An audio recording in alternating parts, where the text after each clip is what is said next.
नवोदय, मेरा नाम प्रियंका बहुत है और मैं दिल्ली से आई हूँ और मैं काफी टाइम से धर्मशाला आती रही हूँ और मैंने टीचिंग्स वगैरह यहाँ पे जयललिता जी की टीचिंग भी सुनी है बहुत टाइम से। मैं 10 साल से धर्मशाला आ रही हूँ। मैंने सारे प्रोग्राम भी देखे हैं यहाँ पे, बट मुझे एक बहुत सारे क्वेश्चंस थे। मैंने हमेशा कोशिश की है कि मैं पूछ लूँ एक बार मामा जी से, अपने हमारे कैलाश जी से, कि ये जो डिबेट करते हैं लोग, ये लोग ताली मार मार के करते हैं, ये क्या है, ये क्यों करते हैं, ये इसका मतलब क्या है? तो यही क्वेश्चन आज हम अपने मामा जी से करेंगे। तो आज क्वेश्चन यही है मेरा कि आप मुझे बताइए कि जो ये जो डिबेट करते हैं, ये क्यों करते हैं? सभी दर्शकों को नवोदय ट्रस्ट तिलक नमस्कार। तो बहुत बहुत धन्यवाद प्रियंका ऐसा क्वेश्चन करने के लिए, और आपका धर्मशाला में फिर से स्वागत है। स्वागत तो हमेशा ही रहता ही है, ओपन है है ना। तो ये क्वेश्चंस बहुत ही अच्छा आपने पूछा, क्योंकि अक्सर धर्मशाला में जहाँ भी डिबेट्स होते हैं, खास करके टेम्पल में, तो इंडियन लोग आते हैं तो पूछते ही है आखिर ये क्या हो रहा है, कैसे है। तो डिबेट को अगर जैसे आपने पूछा कि डिबेट क्या चीज होती है, तो डिबेट का मतलब ये अंग्रेजी का शब्द है, हिंदी में पूछा जाए तो क्या कहा जाता है, शास्त्रार्थ, शास्त्र अर्थ। तो शास्त्र या सूत्र जो भी पढ़ा जाए, प्रमुख रूप से यहाँ पर शास्त्रार्थ इसलिए कहा जाता है कि जो विद्वानों के द्वारा रचना की गई है, और विद्वान रचना किससे, बुद्ध के वचनों को और सरलीकृत किया है, वो भी अच्छे से कैसे समझ बन सके। तो वो समझ बन सकती है जब तक हम लोग क्या एक प्रकार से वार्तालाप न करें। तो और सामान्य शब्दों में सोच लो कि धर्म का एक प्रकार से जो अध्ययन करते हैं उस पर हम लोग मंथन करते हैं, है ना, मंथन करते हैं। तो 3 प्रकार से जो विद्याएं होती हैं, एक तो आपने पढ़ लिया, तो श्रुति में जैसे प्रज्ञा कहा जाता है, किताबों से पढ़ लिया, गुरु लोग उसको पढ़ा देते हैं। अब पढ़ने से, किताबों को पढ़ने से उतना तो वो पता नहीं लगता है, तो उसमें बहुत सारे डाउट्स होते हैं। तो उन डाउट्स को क्लियर कैसे किया जाए? टीचर पढ़ाएगा 1 घंटा 2 घंटा, बिल्कुल हमेशा तो नहीं पढ़ा सकते, कहीं भी, केवल बुद्धिज्म की बात हो ऐसा नहीं है, कहीं भी जो है टीचर 1-2 घंटे से ज्यादा नहीं पढ़ाते। उसके बाद बहुत सारे डाउट्स होते हैं, तो वो हमारे जो अपने क्लासमेट्स होते हैं उसके साथ साथ चर्चा होती है, डिस्कशन करते हैं कि आखिर की ये है तो क्यों है ना। ऐसा तो नहीं है कि हम मानते चले जाएं। तो दूसरे प्रकार का जो भगवान बुद्ध ने प्रज्ञा बताई कि चिंतन करना, चिंतन को तो एनालाइज उसमें करना। तो जितना ज्यादा एनालाइज करोगे, जितना ज्यादा उसको गहराई से समझोगे, एक दूसरे से पूछ के उनको तत्व को समझोगे, तो जो आपका नॉलेज है वो और ज्यादा गहरा हो जाता है। क्योंकि बुद्ध ने स्पष्ट कहा है, अपने जो शिष्य हैं उनसे स्पष्ट रूप से कहा कि ओ विद्वानों और भिक्षुओं, मेरी बात को आपको केवल इसलिए नहीं मानना है कि मैं बुद्ध हूँ, श्रद्धा के अनुसार मान लेना। तो आपको क्या करना है कि जिस प्रकार से सुनार सोने को रगड़ करके, ताप करके, छेद करके देखता है सच्चा सोना है कि नहीं, अगर उसको सच्चा सोना लगेगा तभी वो उसको लेगा। तो ऐसा तो है नहीं कि आप जैसे सुनार पे जब जाती हो तुरंत मिल जाए, या फिर हाँ आपके पास कोई पुराना आभूषण है वो तुरंत ले ले और बेच दे या फिर पैसा दे दे, नहीं करता, वो अच्छे से जांच परखता है। तो ये जो विधि है, परखने की विधि है। अगर डिबेट के माध्यम से शास्त्रार्थ जितना हम करेंगे उतना हम गहराई से उसको समझ सकते हैं। तो अभी आप इस वीडियो के माध्यम से देख सकते हैं कि मंक लोग डिबेट कर रहे हैं, तो उस वीडियो को आप देखिए और समझिए।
तो ये जो व्यवस्था है भगवान बुद्ध से शुरू हुई।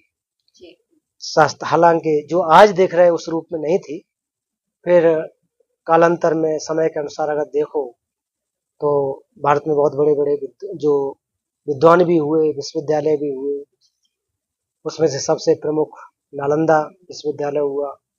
तो उस विश्वविद्यालय में ऐसा कहा जाता है कि 4 द्वार होते थे। 4 द्वार मतलब 4 एंट्रेंस। अब अपना घर है तो अपने घर का एक द्वार ये, एक द्वार वो, 3 4 मतलब चारों दिशाओं से। तो चारों दिशाओं से अब यूनिवर्सिटी में आप देख लो ना कि ये नॉर्थ कैंपस, साउथ कैंपस, इधर से गेट है, उधर से बहुत सारे एंट्रेंस होते हैं। और हर एंट्रेंस पर एक जो है बहुत प्रकांड विद्वान बैठता था। अगर आपको एंट्री लेनी है तो उस विद्वान से पहले आप शास्त्रार्थ करो, एक प्रकार से इंटरव्यू आज की भाषा में। तो इंटरव्यू में जो पास होता था तब वो आकर के अध्ययन करता था, मतलब एडमिशन मिलता था, एडमिशन में अध्ययन होता था। तो वहाँ बहुत ज्यादा गंभीर जो है शास्त्रार्थ की व्यवस्था थी। अच्छा, ये शास्त्रार्थ कैसे बनता है, क्यों आता है? तो इसमें ज्यादातर अगर देखो तो जो लॉजिक इसको कहा जाता है। लॉजिक मतलब आजकल हम लोग गलत तरीके से समझ लेते, वो नहीं। प्रमाण, प्रमाण मतलब क्या प्रमाण है कि भाई ये बात अगर कह रहे हो तो इसका प्रमाण क्या है, इसलिए शास्त्रार्थ किया जाता है। कि आपने कह दिया कि फलाने विद्वान ने कहा है तो कह दिया उतने मार से नहीं होगा, उसका भाई लॉजिक क्या है, वो हमारी मति पर, बुद्धि पर खरा उतर रहा है कि नहीं उतर रहा है। अगर वो खरा नहीं उतर रहा है तो फिर वो यूज का नहीं होगा। तो इसलिए भारत की जो व्यवस्था है बहुत गंभीर व्यवस्था रही। अच्छा, इसके बाद क्या हुआ कि ये धीरे धीरे व्यवस्था 8वीं शताब्दी में फिर जाकर के तिब्बत में पहुंच गई, आचार्य शांतरक्षित उनके द्वारा। तो वहां पर भी जाकर के उन्होंने इस व्यवस्था को इंट्रोड्यूस किया, सिखाया कि बुद्धिज्म क्या है। फिर धीरे धीरे उसमें शास्त्रार्थ होने लगे, डिबेट होने लगे, क्योंकि डिबेट की व्यवस्था आखिर को भारत से ही गई है, बिल्कुल है ना। भारत से वहां गई, फिर वहां पर सीख करके फिर धीरे धीरे भारत में क्या होता है कि आपको जैसा पता है वो संस्थान भी नहीं रहे। नालंदा जैसा जो विश्वविद्यालय वो भी नष्ट हो गया, पढ़ने वाले नहीं रहे, पढ़ाने वाले नहीं रहे। तो तिब्बती लोगों ने उसको संरक्षित करके रखा। तभी आपने देखा होगा कि जब तिब्बती मठों में, बिहारों में जब जाते हो तो वो शास्त्रार्थ करते हैं। डिबेट का मतलब चिंतन करते हैं, एनालाइज करते हैं, विश्लेषण करते हैं उसका कि अच्छा ये जो बात कही गई है वो सही है कि नहीं। तो उसके लिए हम रिसोर्स ढूंढते हैं। अच्छा, वहां पर ये कोट किया गया है, ऐसा किया गया है, तो बहुत सारे लोगों के द्वारा जब सिद्ध हो जाता है तो उसको सिद्ध मान लेते हैं। जब आप अपने प्रज्ञा के माध्यम से, डिबेट के माध्यम से उसको समझ लेंगे तो वो क्या होता है कि तब आप समझ सकते हैं वो किस प्रकार से थी। और आप फिर आप इस video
도대체 그 나와서 스테디 너희들 강사 이미 시작을 대단히 강사 강하게 나도 또 강사 강하게 내가 어떻게 실리 키우는 건지 강사 이미 시작을 그럼 빠 죽고 지워. 저 그래도 뭐 이거 나도 인도와 들어. 아니 계절시에 따라와 용구로 와.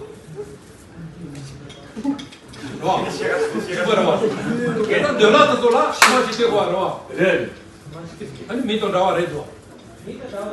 나와 이거 나이 비시와. 나 이거 말해. 하지 마시고 아마도 줘야지. 로마도 루트 바인데. Berani bahasa Syisu. Ini Syisu ya. Bahasa nama Syukira tidak tahunya. 어떻게 시발로 하자. 좋은 친구들 자. 아차. 선생님 데리지 마. 이나 리지마이. 저. 지도 주기 때 엄마도 약간 리지마. 많이. 사람 리지마 때. 사회. 결혼 비사야. 리지마. 사회. 리지마. 수군데. 아. 리지마 이봐.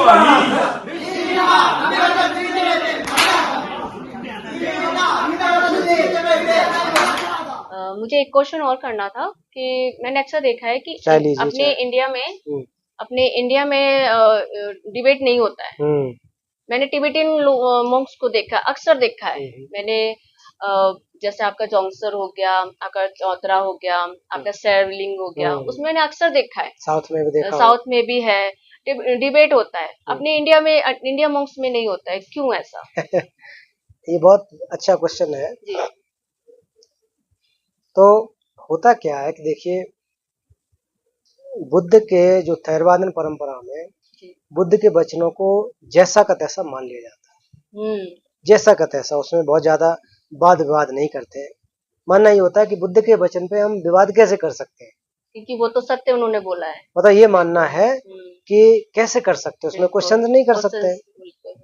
लेकिन बेहतर समझ के लिए डिबेट की आवश्यकता है। तो परम पावन जी मजाक में काफी समय पहले जैसे थाईलैंड के भिक्षु लोग आए थे दिल्ली में, तो उनसे कहा उन्होंने कि आप लोग भी बुद्धिस्ट हैं, हम लोग भी बुद्धिस्ट हैं, तो आप लोग इस प्रकार से समझो जैसे कि मुंह में दांत ना होना।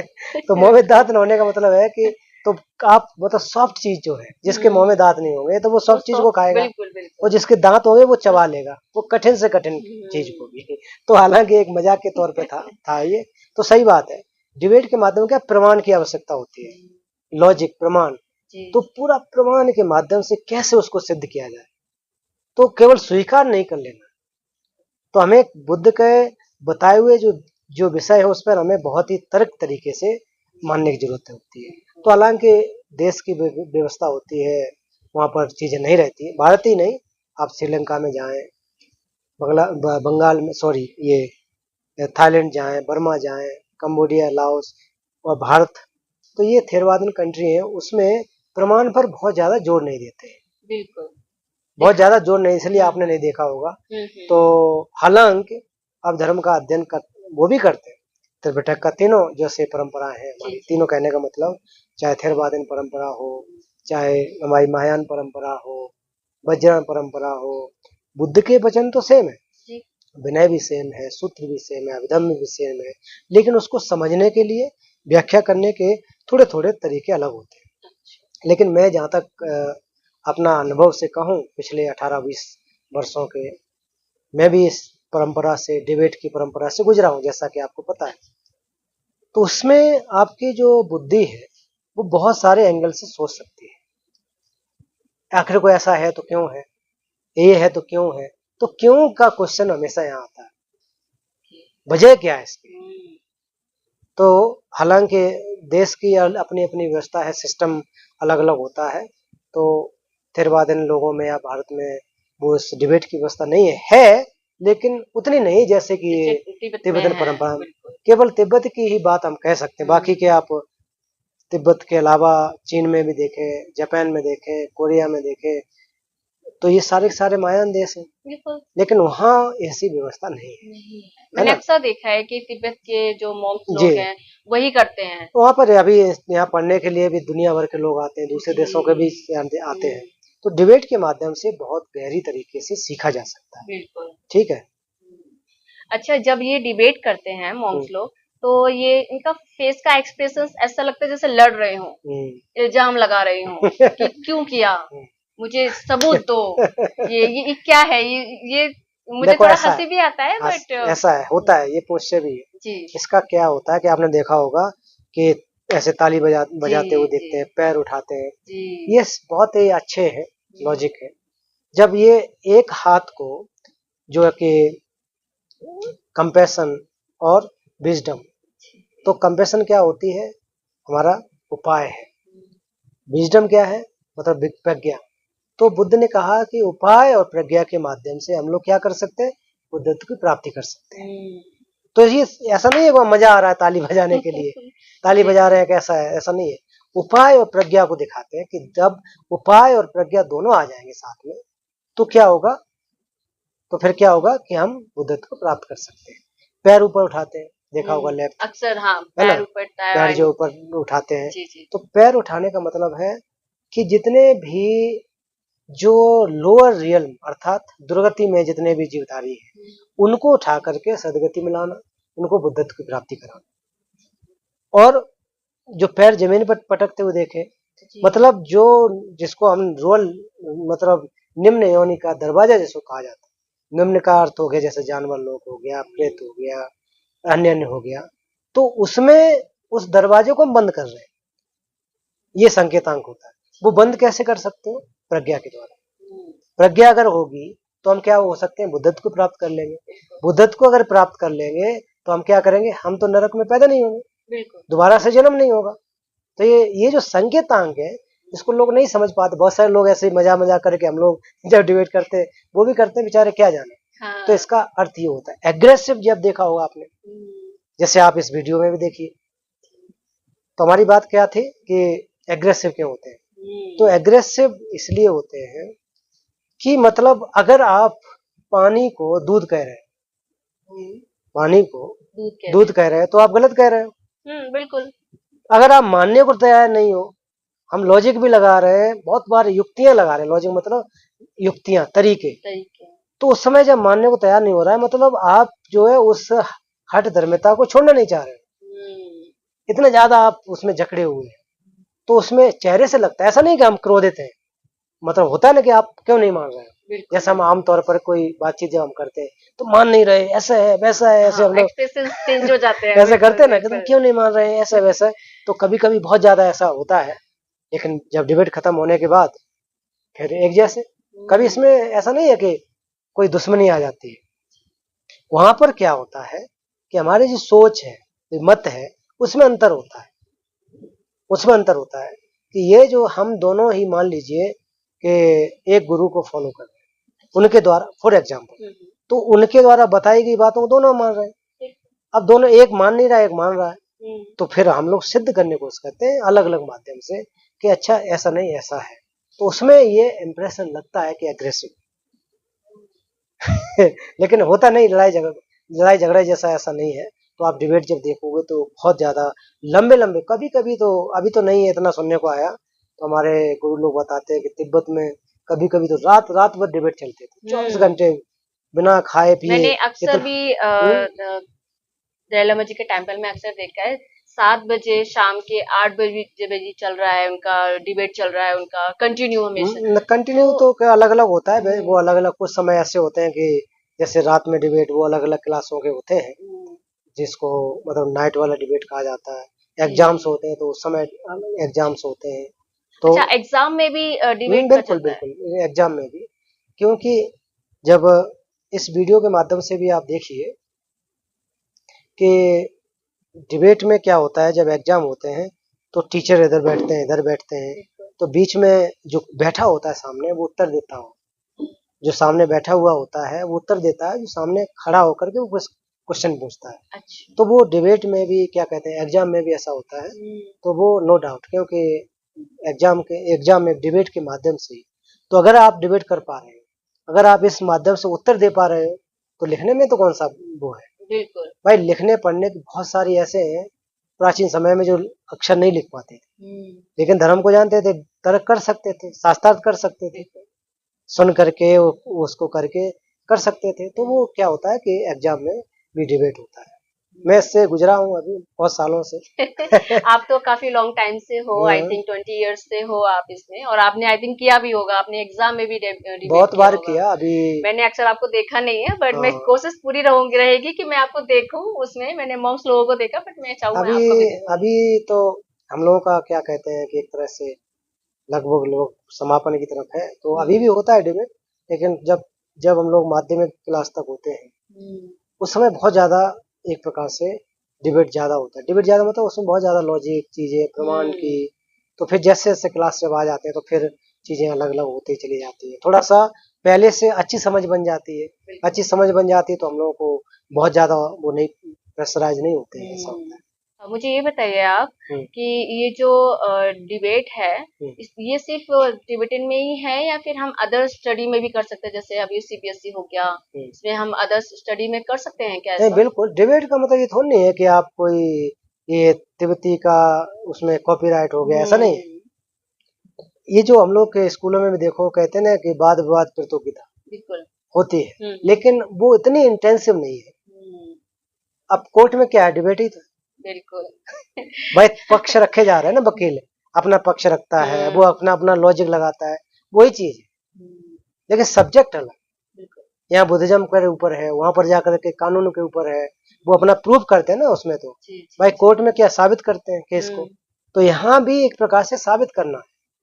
उसी प्रकार से जैसे आप लोग अध्ययन करते हैं उसमें भी डाला जा सकता है, और वो लॉजिक के माध्यम से समझोगे तो बहुत अच्छा हो सकता है। जैसे परम पावन जी ने कहा कि ये केवल केवल मोनास्टिक तक सीमित नहीं होना चाहिए, इसको कोई पढ़ सकता है, ले पर्सन इसमें ज्वाइन कर सकते हैं, लड़का लड़कियां ज्वाइन कर सकते हैं, केवल मंक और नन हो ऐसा नहीं। उसके अलावा भी जो एकेडमिक है स्कूल्स में, वहां पर भी डिबेट का उपयोग कर सकते हैं। तो जो टीसीबीएस स्कूल है, अन्य है, तो वहां भी डिबेट है, वहां पर भी बच्चों को सिखाया जाता है। अच्छा। तो उससे क्या होता है कि हमारा जो सोच का एक दायरा है वो खुल जाता है। बिल्कुल। हम अलग अलग डायमेंशन से सीख सकते हैं, अलग अलग हम लॉजिक लगा कर कुछ चीज को सीख सकते हैं। तो हमारी अगर इस एजुकेशन में अगर डालो तो उससे क्या होता है, पहला कि हमारा जो नॉलेज है ना, कहते हैं ना कि बुद्धि, वो बहुत शार्प हो जाती है। आप समझ सकते हो अच्छा ऐसा है तो ऐसा क्यों, ये है तो ये भी संभावना है, बिल्कुल। प्रोबेबिलिटी उसमें समझ में आ सकती है ना। तो ये अपोजिट है या समान अर्थ है, चार चीजें होती है ना, कि कोई चीज है वो समान अर्थ है, अपोजिट है, या फिर ये होगा तो ये होना चाहिए, या दोनों होना चाहिए, दोनों। तो इस तरह के हम लोग एक समझ सकते हैं। तो ये जब मैं शुरू शुरू में इसमें आया था तो मुझे भी लगता था कि आखिर को, जैसा कि आपका ये क्वेश्चन था कि लड़ाई जैसा क्यों कर रहे हैं, हाँ, बिल्कुल। शांति से तो पढ़ाई जी, कर जी, सकते हैं। लेकिन ऐसा नहीं है, ये बहुत ही अच्छी चीज है। तो अगर हमारी एजुकेशन में भी हो तो अच्छा हो बहुत सकता है। अच्छी बात है। हम तो चाहते हैं कि हमारी स्टडी में अगर आए तो हम करें इस चीज को, ट्राई करें। ट्राई करने में क्या जाता है, और इसको करेंगे तो शायद हो सकता है कि हमारा माइंड बहुत शार्प, क्योंकि आजकल की जो जनरेशन उसका माइंड शार्प नहीं है। तो कोशिश तो ये रहेगी कि हम भी करें अपने स्टडी अपने कॉलेज में जा करके, या हाँ, बहुत अच्छा है।